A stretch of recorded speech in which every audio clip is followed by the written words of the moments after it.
Salam alaikum. Délégué Njimlisa atelier usiku wa leo kauleo fumraru wazo tarehe 16 anzari juwe maksada atelier ya leo hii. Maraba meji wa wananyasi ma journalist.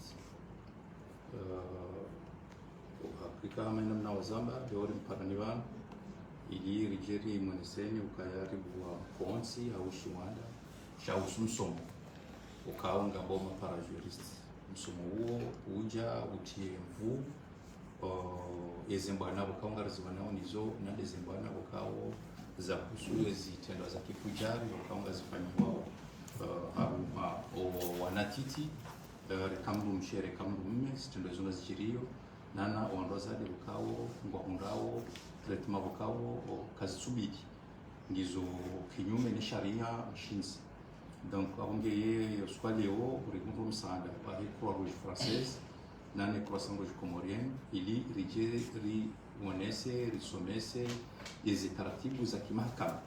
ye kazi tendo amanda zinu zijiri wajipresenta armaze service d'écoute engwa tufanya donc wandu wao wajuja wa apie e service d'écoute haruma ndongo za kimahakama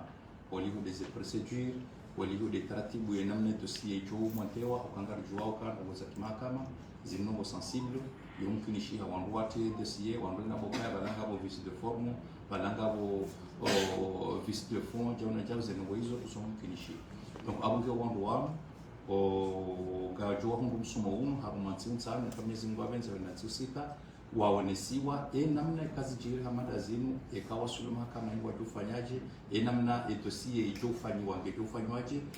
ze procedures za utongeza zenongozi ndi haraka enda zofanyaje donc uwo msomo muhimu wakawa embwana inu ngamujua ukaya hamadi namna rais wa jumhuri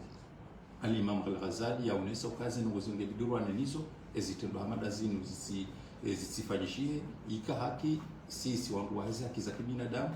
haswa de delegation ritsaha msada umu harume maparteneri wa hatu Mwenyezi Mungu ajailia wajibu na mtajiano ngarwa shukuri yao ngarwa besho marhaba na uonesa ukaya banuze ngozinu inundongo ya faida hatu sotsi pia yabo wandu mahakama wajuao zinongozinu Mwenyezi Mungu ajailia haine tendo chofanyishiha shimure ye hukuma ya lazimu ili zisijojiri tena au kaya ekazi ndo nzazi ngozinu zijiri yabo masaruma tabu ya hatu sotsi pia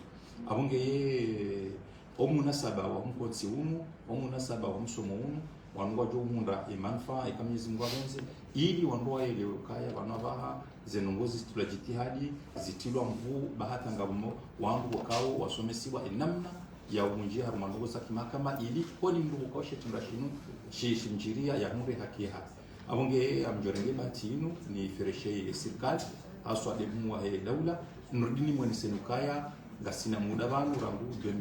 2022 rihundu kaya ezitendwa zinu za kifujari zinu ngazendo nosiha rika haruma nukutwa ya 29 haruma jana abanga rijundao haruma nukutwa mbili yabo dukaya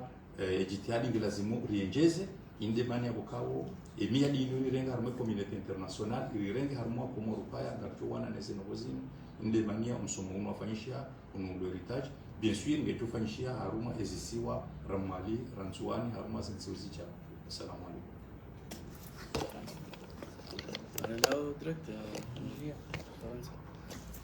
Monsieur le délégué, on vient d'assister à un atelier